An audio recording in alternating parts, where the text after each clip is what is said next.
Ndugu Mtanzania, hapa ni Madale Mkoroshini, mita 100 kutoka barabara ya lami ya Madale Road, na kuletea nyumba inayouzwa milioni 195.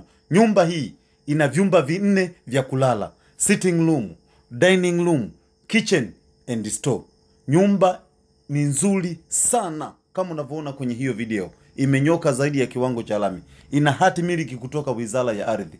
Nyumba haina mgogoro wa aina yoyote. Ina jiko kubwa kama unavyoona kwenye hiyo video. Ndugu Mtanzania, uliopanga kuishi Madale Mkoroshini, mita 100 tu kutoka barabara ya lami ya Madale Road, njoo ununue nyumba inayouzwa milioni 195. Maongezi yapo. Kiwanja square meter 971, hati mkononi.